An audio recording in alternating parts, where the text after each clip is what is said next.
Salut tout le monde, bienvenue au 4e épisode de l'Heure parlementaire. J'espère que vous allez bien. Moi, pour ma part, ça va très bien. Pour cet épisode, on a eu la chance de recevoir la députée de Marie-Victorin, Madame Catherine Fournier, qui est venue donc nous parler de son projet qu'elle a lancé récemment, qui est le projet Ambition Québec, un mouvement qui est souverainiste. Et elle a également discuté de d'autres sujets avec nous. On est très content de l'avoir reçu au podcast. Ça faisait longtemps qu'on travaillait là-dessus. En fait, depuis quasi le début du podcast qu'on voulait la recevoir. J'espère que ça saura vous plaire et que vous saurez apprécier cette demi-heure qu'on a passée avec elle. Et avant ça, je voulais juste vous dire également de ne pas oublier de vous abonner à la chaîne si ce n'est pas fait, d'également nous suivre sur les réseaux sociaux et de mettre un pouce dans les airs sur cet épisode et également de le partager sur vos réseaux sociaux. Sur ce, je vous laisse sur l'intro et je vous souhaite une très bonne écoute à tous. Vous écoutez Le Parlementaire, podcast sur la politique québécoise, canadienne, américaine et sur l'actualité. Avec Cédric Fortin-Tremblay, Olivier Morin et Jérémy Nadeau. Cette semaine, entrevue avec Catherine Fournier. Bonjour tout le monde, donc bienvenue à cet épisode où est-ce qu'on a la chance de recevoir Madame la députée de Marie-Victorin, Catherine Fournier. Madame Fournier, bonsoir. Bonsoir. Comment ça va? Ça va très bien, merci. Et vous trois? Ah, moi, ça va très bien. On avait très hâte de vous recevoir. Ça faisait un moment, en fait, qu'on voulait vous recevoir au podcast. Les gars, oui, on se porte très bien. Merci beaucoup, Madame Fournier. Oui, merci beaucoup, Madame la députée. Vous pouvez m'appeler Catherine aussi, bien. OK. Moi, je préfère. Quel privilège, merci.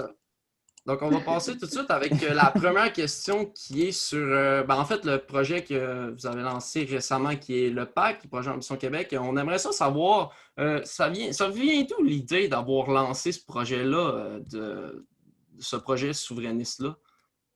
Oui, d'abord, le projet Ambition Québec, dans le fond, c'est un projet de mobilisation citoyenne pour qu'on co-construise, en fait, ensemble un projet de société, un projet de pays qui inclut toutes les générations, les Québécois de toutes les origines également. Donc, ça va être un travail sur plusieurs années, mais cette idée-là a pris ses origines dans ma décision de siéger comme députée indépendante, députée souverainiste indépendante, au début de l'année 2019. Cette décision-là faisait suite, en fait, à une profonde réflexion que j'avais entamée sur la place des partis politiques dans les démarches vers l'indépendance du Québec, par mon implication également là, au sein de mon ancien parti. Moi, avant, je croyais que c'était possible peut-être d'avoir un véhicule politique pour l'indépendance du Québec, qui était la raison de mon engagement, la raison fondamentale de mon engagement en politique. Mais avec les années, je me suis rendu compte que, en raison du contexte politique où il y a beaucoup de fragmentation de l'électorat, les gens s'engagent également beaucoup plus pour des causes qu'en faveur des partis politiques. Tout ça, donc, c'est des réflexions que j'ai eues. Puis, je pensais pas nécessairement que le véhicule politique dans lequel j'étais était capable peut-être de s'adapter à cette réalité-là. Je pense que la dynamique partisane est malheureusement trop ancrée. Puis je vise pas seulement mon ancien parti, là, c'est vraiment une réflexion beaucoup plus générale.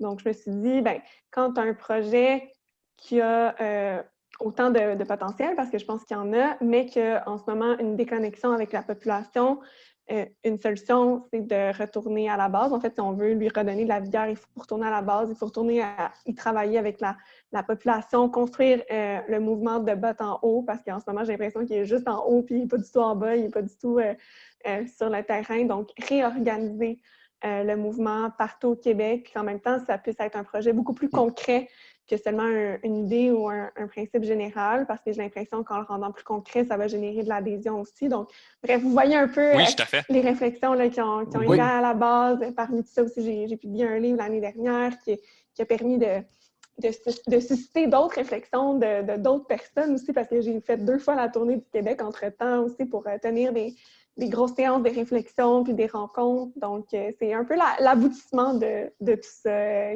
qui a été lancé la semaine dernière. Et on voit que c'est un travail de réflexion très approfondi que vous avez réussi à faire là. Donc, en fait, on vous félicite pour ça. Là. C'est vraiment une excellente idée, je pense. Ce que je retiens en fait de votre discours, Madame Catherine, c'est que vous pensez justement que les partis politiques seraient une espèce de frein en fait au projet indépendantiste. C'est bien ça? Oui, ben, du moins dans l'état où on se trouve actuellement. Je veux dire, je nie pas que ça, pour enclencher des démarches vers un projet de pays, je veux dire, pour le faire en tant que tel, ça prend une majorité de députés à l'Assemblée nationale. Ça, c'est évidemment indéniable.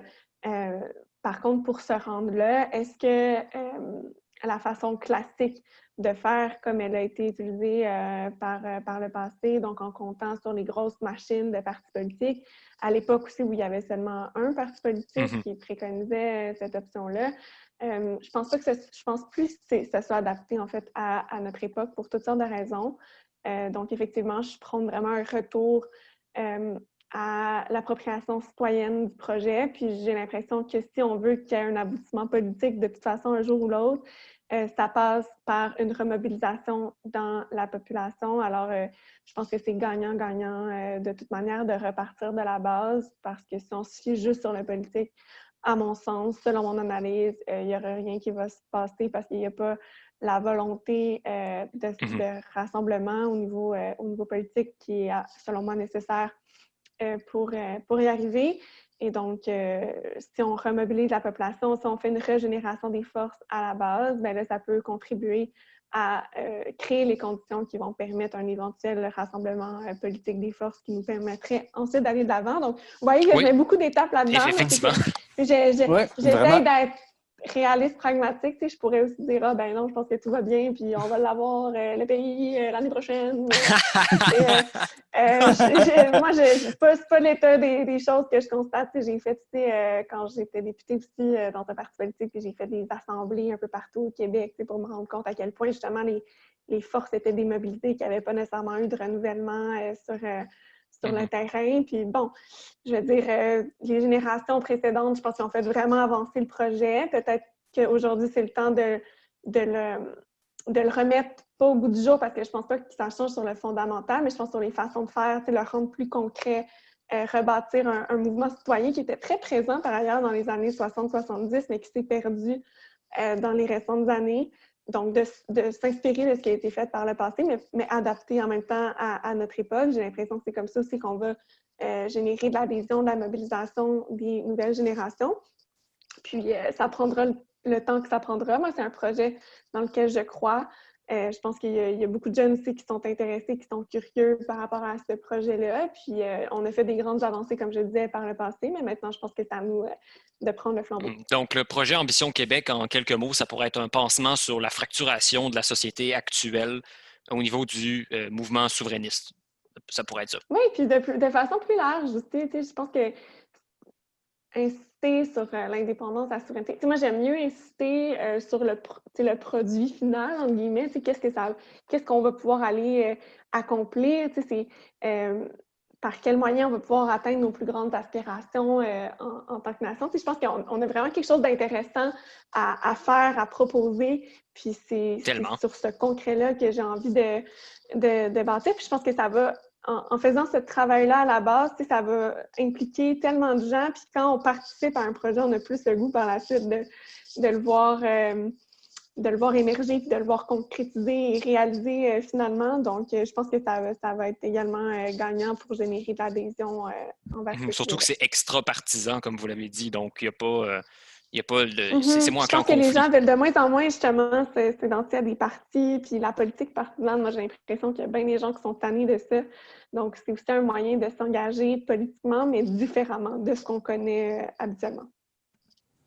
Puis surtout, j'avais remarqué dans le fond, sur le Facebook, la page couverture, j'ai remarqué que aussi il y avait les différents, je pense que c'est des langues autochtones, je pense qu'on voit là, c'est écrit Shpé, c'est écrit Koué, puis surtout que j'ai remarqué... dans le fond, c'est écrit bonjour, bienvenue en fait, dans différentes langues autochtones. En fait, c'est écrit en Innu-Aimun, en Inuktitut et en Mohawk. Donc, les trois, c'est la famille algonquine, la famille inuit et la famille iroquoise, parce que c'est les trois familles linguistiques autochtones du Québec. Donc, on voulait avoir au moins je ne vais pas dire traduction, je vais plus utiliser le mot réécriture dans chacune de ces langues-là pour faire, pour montrer que le pays qu'on a à bâtir, que le projet en est un plurinational parce qu'on est plusieurs peuples à partager, plusieurs nations à partager le territoire du Québec. Tout à fait. Donc, je suis convaincue qu'il faut que ça soit un projet qui se fasse en concertation avec les premiers peuples de notre territoire.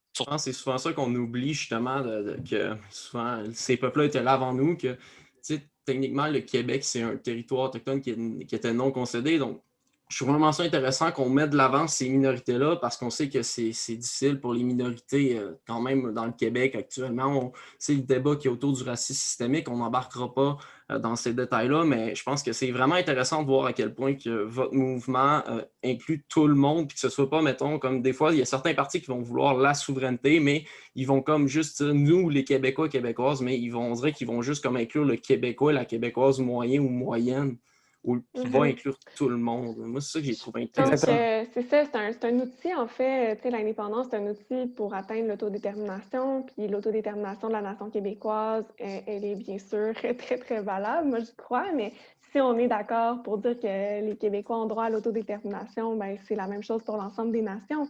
Puis moi, je suis convaincue qu'on est capable. En fait, c'est une belle occasion qu'on a de bâtir un pays ensemble, qui respecte l'autodétermination de chacun. En fait, ça pourrait même être une première à l'international. Vous savez, il y a la Nouvelle-Zélande qui a vraiment des accords très novateurs avec les peuples autochtones de son territoire, mais de bâtir un pays là, sur des bases d'égal à égal avec des nations autochtones, ça s'est jamais vu. En tout cas, s'il y a quelqu'un qui nous écoute qui le sait, moi, pour les recherches que j'ai faites, je sais que ça s'est jamais vu. Fait que je me dis, aïe, on pourrait tellement donner un exemple formidable au Québec. T'sais, on a cette occasion-là, nous, de montrer, de faire ça, puis ça peut être vraiment la voie de la réconciliation. Puis je me dis, hey, c'est tellement formidable comme occasion. J'espère qu'on s'en privera pas. Il y a tellement de potentiel, en fait, dans le projet souverainiste, comme on peut le voir. Là, moi, je dirais même d'un point de vue historique, ce serait quelque chose qui serait très, très, très, très bien. Si on se rappelle un peu moindrement notre histoire avec les Autochtones, comme quoi il y a eu beaucoup d'entraide au début entre les Français et les Autochtones, puis de faire en sorte que finalement, ces deux nations-là puissent collaborer encore une fois ensemble après la conquête. Je trouve que ça serait vraiment... comme vous l'avez dit, ce serait quelque chose qui n'a jamais été fait de un, mais qui serait vraiment très pertinent d'un point de vue historique au Québec. Oui. Puis d'ailleurs, je lisais au lancement, j'ai cité un fabuleux roman que je conseille à tout le monde, le roman Chouni de Naomi Fontaine. Et elle disait même, elle faisait allusion à la question du pays à bâtir, puis elle disait même que ce serait une belle façon de rendre hommage à nos ancêtres. Donc, même si on sait que ça n'a pas été tout rose, mais généralement, comme tu le disais bien, oui, il y a eu de la collaboration avec Ils n'ont pas eu le choix, en fait. Français, Ils n'ont pas eu le choix de collaborer. Au départ, oui, je pense que c'était gagnant-gagnant. Mais c'est bon, ça s'est gâché un peu par la suite, mais je veux dire quand même, il y a eu des belles histoires, puis ça, je pense qu'effectivement, ça mérite d'être connu dans notre histoire, puis oui, ça viendrait concrétiser ce chapitre-là, disons, de notre histoire partagée, donc tu as bien raison. Donc, on va passer au deuxième sujet. Alors, Catherine, on ne peut pas parler du Québec sans actuellement parler du problème qu'on a avec la langue française. On sait que la langue est très malade. On en parle beaucoup ces temps-ci. C'est vraiment quelque chose qu'on met beaucoup de l'avant et on a hâte de voir en 2021 où est-ce que tout ça va mener. Je voulais savoir comment tu trouves ça, la situation de la langue française, surtout que toi, tu habites dans le coin de Montréal. Nous, on est en région, donc Longueuil, je crois. Donc, nous, on le connaît, on est moins confrontés à ça. Mais comment est-ce que, en fait, vous percevez ou que vous voyez la situation de la langue française actuellement au Québec? Bien, c'est sûr que j'essaie toujours de faire attention à quelle est ma perception, hein, parce que moi, je sais que je suis une personne qui est préoccupée par l'avenir de la langue française. Donc, j'ai peut-être tendance à voir des choses que d'autres personnes ne vont pas nécessairement voir. Puis, je préfère me fier aux statistiques plus qu'à mes perceptions. Mais c'est sûr que ça m'a toujours préoccupée. Moi, je me souviens quand j'étais ado, j'allais, notre plaisir des gens de la Rive-Sud de Montréal, c'était d'aller magasiner au centre-ville. On se trouvait bien cool. Puis justement, on allait dans les magasins, puis souvent, on se faisait servir en anglais. Puis moi, je sais que dès que j'avais 14, 15, 16 ans, puis ça me dérangeait là, profondément. Aujourd'hui, la situation est la même. Fait que pour moi, c'est pas quelque chose de surprenant. Je dirais par contre que je remarque quand même, comme je l'aurais dit, des fois, je me demande si c'est juste une question de perception, mais je pense que les statistiques montrent quand même que c'est le cas.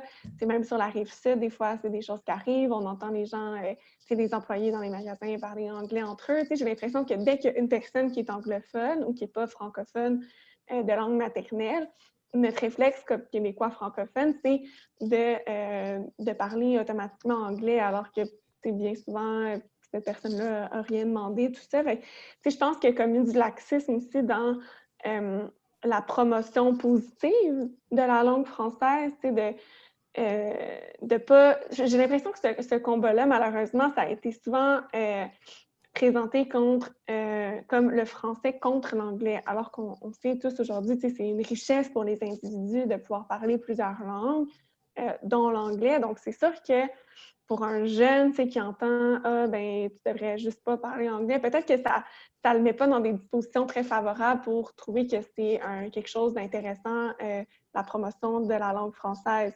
Donc, je me dis, il faut faire peut-être attention dans la façon dont on l'amène, montrer que c'est préoccupant, mais en même temps, peut-être en essayant de valoriser puis de développer la fierté autour de la langue française. Je trouve qu'on n'entend pas assez les discours qui disent à quel point, en fait, c'est quelque chose de positif, le français, que ça nous démarque comme Québécois à l'échelle de l'Amérique du Nord, que c'est comme un visage qui est bon pour le tourisme. Que le français, ça ouvre les portes aussi. C'est bon pour nos entreprises, exact, que ça nous ouvre les portes, que c'est une des grandes langues internationales. Puis, on parle tellement de biodiversité. Et moi, je me dis, hey, c'est important aussi de parler de diversité culturelle parce que c'est ça aussi qui fait la richesse de la planète. Je pense que notre génération, justement, on est super ouvert sur le monde, on voyage. Mais ce serait quoi le plaisir dans le voyage si toutes les nations étaient comme les États-Unis? Je veux dire, si on s'américanise partout sur la planète, puis qu'on ne fait pas attention à la préservation des langues ou des cultures, bien, c'est ça qui nous guette. Ça va être quoi le plaisir? Il n'y aura plus d'autres avec un grand A à découvrir. Ça va tout être tout le monde pareil. Puis, donc, je pense qu'en insistant peut-être plus sur ces points-là, peut-être on sensibilise différemment les jeunes. Puis ça, je trouve déplorable que ça n'a pas été, selon moi, beaucoup fait depuis bon nombre d'années. On est comme resté dans les discours des années pré-loi 101, où là, il y avait vraiment comme une infériorité économique des francophones. Totalement, oui. Donc, c'était normal qu'il y avait comme une espèce d'opposition entre les anglophones et les francophones à cette époque-là, puis c'était juste, puis c'était... Wow, tu sais, les gens, nous, on est chanceux là, que nos parents, nos grands-parents ou nos arrière-grands-parents aient revendiqué leurs droits puis aient mené ces batailles-là parce que c'est pour ça qu'aujourd'hui, on est tellement...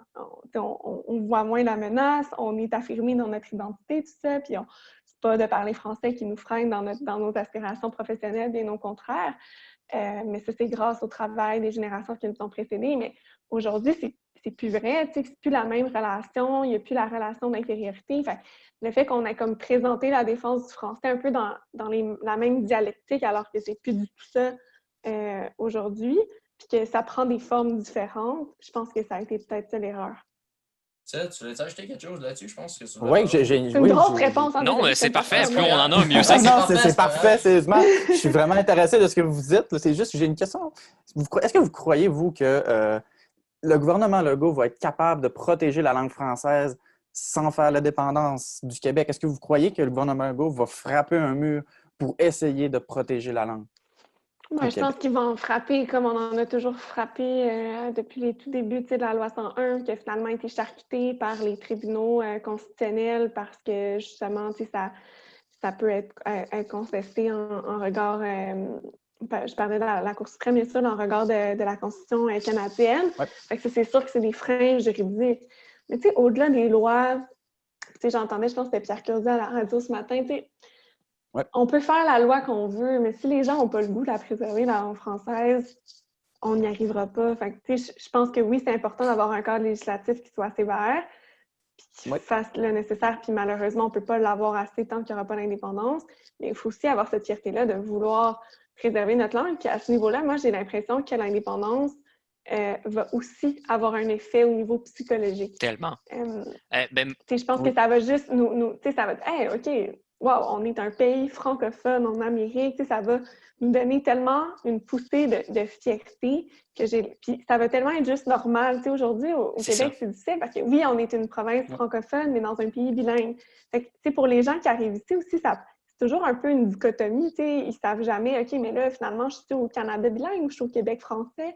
Très difficile. Fait que maintenant, si on devient un pays, ça va être clair. Les gens qui vont choisir d'aller au Québec, OK, ah oui, le pays francophone. Donc, je pense que ça va tellement aller de soi, puis ça va tellement être psychologiquement différent que ça va être ça, à mon avis, le plus grand gain, même au-delà des lois possibles. Mais Madame Fournier, en fait, par rapport à ça, je voulais vous proposer un ouvrage que j'ai lu qui est vraiment très, très intéressant, qui s'appelle « La fatigue culturelle du Canadien français ».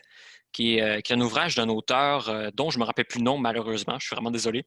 OK, mais ça me dit quelque chose. Mais c'est ça, en fait, c'est que ça va vraiment travailler m'intéresse. la psychologie des Canadiens français en général. Et moi, en fait, j'ai déjà eu une expérience en fait à l'étranger. J'ai déjà vécu au Japon pendant 1 an. Bref, je vous évite cette parenthèse-là de ma vie. Mais une fois qu'on C'est bon, moi j'ai revient... habité aux États-Unis 6 mois, fait qu'on Ah, c'est partage ça. un peu cette Une fois qu'on expérience. revient dans son propre pays, donc le Québec, en fait, on se rend compte de plusieurs choses, comme si on redécouvrait sa propre culture. Et cet ouvrage-là, il m'a frappé à quel point il arrivait aux mêmes conclusions que moi. Comme quoi, à force, en fait, d'être conquis puis d'agir en tant que peuple qui se considère comme étant né pour un petit pain, bien, ça agit justement sur la psyché collective qui fait en sorte qu'aujourd'hui, après avoir essayé, pas une, mais 2 fois de devenir un pays, on se dit que finalement, peut-être qu'on est juste bon à mourir. Puis ça, en fait, c'est plus que le premier puis le deuxième référendum. C'est vraiment plus profond que ça. Là. C'est les ancêtres qui se sont battus depuis le début pour conserver, les mères qui parlaient en français à leurs enfants pour franciser justement les mots qui venaient de l'anglais un petit peu partout. Donc, c'est tout ce combat-là, en fait, à ce que ça nous ramène. Là. Résistance, ouais. Puis aujourd'hui, ben, c'est la fatigue par rapport à ça. C'est ce qu'on voit dans le discours. C'est Hubert Aquin, en passant, qui a écrit ça en 1962. Non, merci. Merci beaucoup.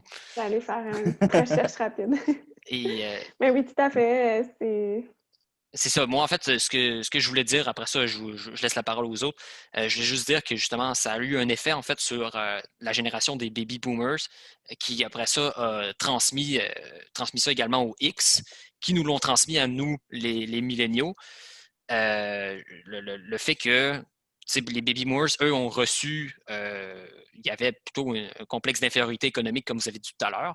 Par la suite, les X, eux, ont dit, bon, on est délivrés sans problème, ça va, on est correct. Puis justement, je pense qu'ils ont au passage oublié de transmettre un peu la fierté et le combat, justement, que ceux-là d'avant avaient perpétué depuis le début. Puis je dirais que ça serait également une chose qui m'a amené à penser que c'est pour ça que la génération aujourd'hui aurait pas nécessairement envie de protéger la langue française autant que les X puis les boomers. Mais c'est très bien. J'aime bien ton hypothèse. Donc, si je résume, puisque les baby boomers ont été la génération qui ont, puis on va dire les plus jeunes de la génération d'avant, qui ont été ceux qui ont, par exemple, légiféré, la loi 101, tout ça, c'est comme si, après ça, leurs enfants n'avaient pas senti le besoin de transmettre ça à leurs enfants. Oui, exactement. C'est comme s'ils avaient dit on n'a plus besoin de se protéger. C'est intéressant. Oui, mon Dieu, je trouve que ça a beaucoup de sens, en fait. Tout à fait. Ben, écoutez, je vais laisser la parole à mes collègues. Pardonnez-moi. Non, mais c'est super intéressant, merci. Seth, tu voulais-tu y aller avec une question? T'avais-tu une question avant qu'on passe à la prochaine partie? Ben, je pense qu'on vient vraiment de faire le tour quand même de notre langue française. OK, ben on va te des questions. On va aller des questions alimentaires. Parfait, Seth, on va te laisser y aller avec ta question. Ouais, vas-y avec ta question alimentaire. Donc, Madame Fournier, vous êtes la députée la plus jeune élue de l'Assemblée nationale. Vous vivez constamment la vie publique et la pression qui vient avec ce rôle. Quel conseil donneriez-vous aux jeunes qui désirent se lancer et s'impliquer en politique? Faites-vous confiance. C'est les 3 mots que je dirais. C'est sûr que souvent, on peut avoir un sentiment d'imposteur, c'est comme jeune qui souhaite s'impliquer ou s'engager en politique parce que Évidemment, on n'a pas l'expérience ou la feuille de route de certaines autres personnes qui sont Ouais, nécessairement plus exactement. âgées. Donc, je veux dire, un CV, ça vient aussi avec le nombre des années. Mais on a une vision qui est différente, justement, par cette expérience-là, peut-être qui est moindre au niveau professionnel, mais qui est différente. Puis, ce qui est important avec la politique, c'est que ça doit refléter l'ensemble de la société. C'est pas juste une affaire qui devrait appartenir à des experts, à des gens qui ont des maîtrises ou des doctorats, qui correspondent tous au même profil. Il fut une époque au Québec et ailleurs, où un politicien ou une personnalité politique classique, c'était quelqu'un d'environ une soixantaine d'années, un homme blanc, bien sûr, et avocat. Donc, quand tu remplis une salle par exemple, on prend l'Assemblée, en ce moment, on est 125, mais si tu remplis une salle de 125 hommes de 60 ans, blancs et avocats, il y a bien des chances qu'il y ait un parcours qui puisse être relativement similaire, qu'il y ait des expériences de vie en commun. Puis bon, OK. alors que si on prend la même salle, puis on prend 125 personnes, puis il y a des hommes, il y a des femmes, il y a des gens de différentes origines, il y a des gens avec des parcours scolaires différents, des professions différentes, des spécialités différentes, c'est là qu'il y a un plus riche partage des idées, ça génère davantage de créativité. Puis c'est ça qui est à la source, après, des meilleures idées pour la société. Puis là, je parle du Parlement, mais ça pourrait s'extrapoler à toutes sortes de forums d'implication citoyenne, d'implication politique. Plus il y a de gens avec des expériences différentes, meilleurs seront les résultats parce qu'ils pourront être enrichis d'une diversité de points de vue. Puis c'est ça qui est à la base. Si on veut bien refléter la société, c'est quelque chose qui est C'est nécessaire. important en Donc, démocratie, la diversité des points de vue. Hein. Oui, voilà, vraiment. c'est pour ça. On doit refléter la société qu'on représente. Donc, le plus largement possible. Donc, moi, je crois énormément à l'engagement des jeunes en politique. Puis, je pense que ça apporte vraiment quelque chose d'enrichissant. Puis, c'est pas vrai que l'expérience est garante de la compétence nécessairement. Moi, je pense que quand on est passionné, quand on est sincère dans un engagement, on peut réellement apporter quelque chose, même si on a peut-être moins d'expérience de travail. Il y a des gens qui arrivent en politique, qui ont une grande carrière, puis ils ont de la difficulté à se retrouver en politique parce que c'est très différent de tout ce qu'on peut connaître. C'est vraiment... il faut être connecté avec la société, il faut aimer les gens, il faut avoir envie de participer au grand débat, puis c'est pas quelque chose qui est similaire à d'autres professions. Donc, moi, je dirais aux jeunes qui sont intéressés, faites-vous confiance. Si vous sentez là, que vous êtes prêts à travailler, parce que oui, il faut travailler fort, moi, je pense que les portes du succès peuvent vous être ouvertes, puis je pense qu'on a besoin de votre contribution, en fait, que ce soit comme si vous voulez vous présenter, si vous voulez être militant, c'est sûr que c'est la base, là, si vous pensez que la politique, ça vous intéresse un jour pour vous présenter, commencez par vous impliquer pour faire avancer vos idées. Pas nécessairement au sein des partis, mais au sein des causes aussi qui vous tiennent à cœur. C'est la bonne façon de commencer. Merci beaucoup. Je vais maintenant avec ma question. Ouais. Catherine, on a parlé de toi pour le PAC, mais on a aussi parlé de toi il y a de ça quelques mois. Tu as décidé, en fait, de mener un peu une bataille, si on peut dire comme ça, contre le complotisme qu'on peut dire qui est encore en croisade là, au Québec et on sait là, tout ce qui vient avec. Je veux savoir, ça a été quoi la raison principale qui t'a poussé à combattre le complotisme quand on voit que François Legault, la CAQ et les autres partis ne semblaient pas vraiment se poser de questions concernant le danger qui pouvait s'en venir concernant ces mouvements-là qui prennent beaucoup de place au Québec? Tu vois, là, j'utiliserais peut-être mon âge dans le sens où j'ai peut-être moins d'expérience professionnelle, mais je suis très au fait des enjeux numériques. Ouais, moi aussi. Moi aussi. L'avantage. Je sais. Ouais. C'est ça. Donc, je pense que, écoute, je ne vais pas parler pour l'ensemble des députés de l'Assemblée nationale, mais moi, je suis très présente sur les réseaux sociaux. Moi, je gère moi-même toutes mes pages. C'est moi qui réponds aux messages. Puis, je suis à l'aise avec les nouvelles technologies aussi. Fait que peut-être que ça fait en sorte que je suis comme au fait de certaines choses qui se passent dans le monde numérique. Il y a peut-être d'autres élus qui sont moins, ou en tout cas qui finissent par être au courant, mais peut-être plus tard.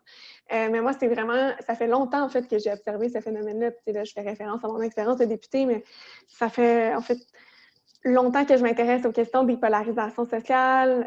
Moi, pourquoi je me suis engagée en politique? Il y a la question de l'indépendance, il y a aussi beaucoup la question de la confiance envers les institutions. Puis en fait, je pense que les deux sont liés parce qu'un pays va nous permettre de dessiner les meilleures institutions politiques. Mais en tout cas, ceci étant dit, cette question-là m'intéresse. J'ai lu beaucoup sur ça, sur les polarisations sociales, tout ça. Donc, quand la pandémie est arrivée, c'est la première fois au Québec que j'ai constaté autant de polarisation sur les réseaux sociaux. Puis je voyais que ça se détériorait vraiment de semaine en semaine, je dirais, à partir du mois d'avril. Puis je trouvais ça tellement lourd, même à gérer, que cet été, là, j'ai juste décidé de décrocher, je pense, pendant un mois. J'ai pas été présente du tout sur Facebook. Moi, en tout cas, c'est la première fois que je suis absente aussi longtemps. J'ai vraiment voulu prendre un pas de recul. Puis j'ai encore réfléchi à la question. Puis en revenant, je me suis dit, bon, j'ai deux choix. Soit que j'ignore totalement ça, puis justement, j'adapte un peu mon comportement sur les réseaux sociaux pour ne pas générer, ne pas... Parce que moi, j'essayais au début de la pandémie de donner de l'information aux gens, essayer de faire un peu la part des choses, dans le sens expliquer les décisions scientifiques. Des fois, c'est pas facile de s'y retrouver. J'essayais de faire de la pédagogie. Puis j'ai comme, bon, est-ce que j'arrête de faire ça parce que ça m'attire plein de commentaires complotistes? Ben, je vais plus faire une offensive pour justement essayer d'alerter les gens sur ce phénomène-là qui, dans le contexte de la pandémie, pose une menace à la santé publique. Parce que, bon, les complotistes, en général, tu peux bien croire que le 11 septembre, c'est pas vrai ou que Elvis Presley est encore vivant. On s'en fout un peu. Ça n'a pas de conséquences sur la société, à part que, là, je fais des blagues, mais sérieusement, on ne devrait pas faire des blagues avec ça, mais c'est ça, dans le sens que cette émergence, en fait, c'est plus une radicalisation d'un phénomène qui existait déjà, puis le fait que le bassin s'est comme élargi parce que les gens qui appartenaient déjà au mouvement complotiste ont réussi à faire adhérer sur la base là, du rejet des mesures sanitaires plein de Québécois qui n'avaient aucun lien avant avec le mouvement complotiste. Puis ma préoccupation, c'était de dire, ben, si ils commencent, on le sait, là, c'est souvent un engrenage. Tu commences à suivre ces gens-là, mais après, avec comment fonctionnent justement les algorithmes des réseaux sociaux, ça va comme te construire un monde autour de ça, puis on risque de perdre des gens qui, dans le fond, faisaient juste s'interroger très légitimement sur des mesures sanitaires, mais ils risquent d'être à long terme, possiblement non seulement polarisés, mais radicalisés. Des gens modérés qui deviennent radicalisés. Là. Exact, puis on en a vu, on commence à avoir certains témoignages, donc je trouvais ça préoccupant, puis je pense que c'est vraiment un enjeu important avec l'omniprésence des plateformes de réseaux sociaux dans nos vies, donc c'est vraiment pour ça que j'ai décidé d'interpeller les gens au mois d'août, puis on a vu par la suite, là, ça a vraiment déboulé, puis je pense que les gens ont été beaucoup plus conscientisés. J'aurais aimé que le gouvernement s'engage à élaborer vraiment un plan au niveau des polarisations sociales de façon générale. Malheureusement, il n'a pas encore cédé à mes demandes, mais je lâche pas. Il y a beaucoup d'experts aussi que je consulte de façon régulière qui mènent ce combat-là. Donc, moi, mon rôle, c'est de les appuyer. Je leur ai offert mon appui, puis je serai toujours là pour continuer de promouvoir cette idée-là. Pour en ajouter un peu là-dessus, je pense que on vient de voir que on sait que bon, la majorité des mouvements adultes Donald Trump, là, je pense que c'est pas un secret. Puis je pense que le fait que Donald Trump, ben moi je sais pas, moi je vois ça comme ça, mais le fait que Donald Trump vienne perdre l'élection puis qu'il vient justement céder pour la transition, ça va peut-être un peu atténuer tout ça. Je pense qu'il va peut-être avoir une espèce de relâchement de ces mouvements-là, mais qui vont probablement renaître dans d'autres choses. Je ne sais pas si on pense ce que je veux dire, là, dans le sens que probablement moi, je comprends.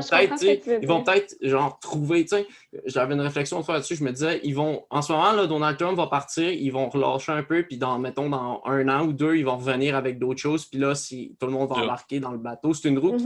Mais Donald Trump, c'est un syndrome pareil aussi. Ouais, mais pareil, le complotiste, c'est une roue qui tourne, là, je veux dire, c'est toujours la même chose, là, il va toujours avoir quelque chose qu'ils vont ramener ou qu'ils vont essayer de trouver pour... Ouais, la différence, avant, il n'y avait pas le phénomène amplificateur des réseaux sociaux qui, justement, permettait de sortir d'un certain cercle de gens plus extrêmes. Là, le problème, c'est que là, ça peut aller toucher vraiment plus largement parce que l'effet de viralité sur les réseaux sociaux, fait que, ça expose des gens qui n'auraient jamais été exposés s'il n'y avait pas des algorithmes qui fonctionnaient dans ce sens-là. Fait que, je pense que ça amène une grosse réflexion de société aussi sur la place puis sur la responsabilité, en fait, des géants du web à cet égard-là.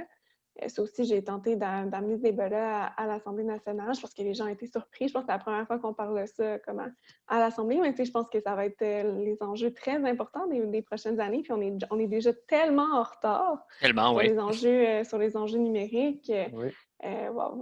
J'ai hâte de voir ce que ça va donner dans les prochaines années. Mais il faudrait déjà faire un ultra rattrapage au moins des 10-20 dernières années pour commencer. Il y a eu un laisser-aller par rapport à l'Internet en général, là. Oui, exactement. Donc, peut-être légiférer ça éventuellement d'ici quelques années. Là. Ouais. C'est ça. Il faut. Je comprends que c'est vraiment pas simple. En même temps, plus on va attendre, moins que ça va être simple. Puis, mais je suis d'accord pour Donald Trump. Je pense qu'il va peut-être avoir un petit relâchement aussi dans les prochaines semaines, dans les prochains mois, mais il ne faut pas baisser la garde parce que ce qui a été construit, ça existe toujours. Puis, les moyens aussi qui ont été utilisés, ils existent toujours. Puis il ne suffit que de quelqu'un qui est un peu moins clown que Donald Trump, puis quelqu'un qui a l'air un peu plus respectable, mais qui utilise les mêmes stratégies, puis ça peut vraiment être plus manipulateur encore. Madame Vraiment. la députée... Les gens ont vu que ça fonctionnait, fait que je suis pas mal certaine qu'il y a quelqu'un qui va s'essayer. Madame la députée, en fait, il nous reste à peu près 4 minutes et j'aimerais vous entendre sur une question en fait, que j'ai concoctée pour vous avant la fin de cette émission. Je vais vous demander, en fait, selon vous, que faudrait-il pour que les jeunes s'intéressent davantage à la question nationale et au statut politique du Québec dans le Canada? Je pense qu'il faut les impliquer. Il faut les impliquer dans le débat. Souvent, notre génération, on en a entendu parler un peu plus comme de façon descriptive dans l'histoire ou où on entend dans les médias les jeunes, ça les intéresse pas, mais OK, mais y a-t-il quelqu'un qui a déjà demandé aux jeunes si ça les intéressait? Moi, personnellement, j'ai fait l'expérience. J'ai fait des conférences en 2017, 2018, en tout cas avant la COVID, dans les cégeps, dans les universités. J'ai rencontré plus de 2000 étudiants. Puis encore une fois, c'est peut-être juste un échantillon. Puis je ne veux pas mêler mes perceptions à tout ça, mais je pense que ça en dit quand même... ça donne une indication. À chaque fois que je parlais de cet enjeu-là, j'avais beaucoup de curiosité. Les gens, les jeunes, ils n'ont pas une idée de fait, tout simplement parce qu'on ne leur a pas permis de la faire, puis on ne leur a pas tendu la main pour qu'ils en fassent leur projet à eux. C'est normal qu'on sente une certaine distance si dans notre tête, c'est un projet qui a été conçu par nos grands-parents, puis auquel on ne nous a pas nécessairement permis de participer ou de réfléchir. Donc, on entend souvent dire qu'ils sont tous des corrompus, le gouvernement. Oui, il y a ça exactement. aussi. Je pense que ça également, puis ça d'ailleurs, j'en parlais dans mon premier livre qui portait sur l'engagement politique des jeunes, l'audace d'agir. Oui, le fait qu'on ait autant une perception négative de la politique, je pense que ça n'a pas aidé. Je pense que la politique aujourd'hui, malheureusement, c'est vu comme quelque chose de suspicieux, alors qu'avant, c'était vu comme une façon très noble de changer les choses. Puis malheureusement, parce qu'on a grandi dans un contexte politique où il y a eu de nombreux scandales, je pense que ça a beaucoup teinté aussi notre perception de la politique. Donc, si on n'a pas confiance en la politique, c'est très difficile de donner son appui à un projet politique. Donc, c'est pour ça, tantôt, je parlais de la confiance envers nos institutions. À mon sens, c'est fondamental, puis ça doit être au cœur du projet de pays, puis en tout cas, ça va être au cœur de l'action du projet Ambition au Québec, parce que s'il n'y a pas de confiance, à mon avis, il n'y en aura pas de pays, puis le pays, ça permet de travailler à bâtir encore plus cette confiance-là, parce que ça nous permet de nous doter de meilleures institutions politiques plus représentatives de ce qu'on est au Québec, puis de nos aspirations aussi en termes d'éthique, de transparence, en termes de participation citoyenne. Donc, Madame Fournier, merci beaucoup. Moi, en fait, à titre de mot de conclusion, je dirais en 2022, on vote Catherine Fournier. Tout simplement, ouais. Ouais, ça résonne à ça. Ah bon, écoutez les gars, au plaisir de jaser plus en détail avec vous du projet Ambition Québec. Mais on va aller au Saguenay-Lac-Saint-Jean, c'est certain. Fait que ça serait bien le fun d'avoir votre point de vue là-dessus. Merci infiniment. Merci beaucoup, Madame Fournier. On est vraiment très contents de vous. J'étais bien contente aussi, puis n'hésitez jamais si vous voulez me réinviter, ça me fait plaisir. Super, bonne soirée à vous. On prend ça en note. Parfait, bonne soirée. Merci, Allez, au revoir. Donc, c'est ce qui complète cet épisode spécial avec Catherine Fournier. Eh bien, si vous avez aimé la vidéo, on vous invite à le partager sur vos réseaux sociaux, de mettre un pouce dans les airs. Et sur ce, on va vous souhaiter une bonne soirée à tous et prenez soin de vous et soyez prudents, les amis. Ciao! Au revoir.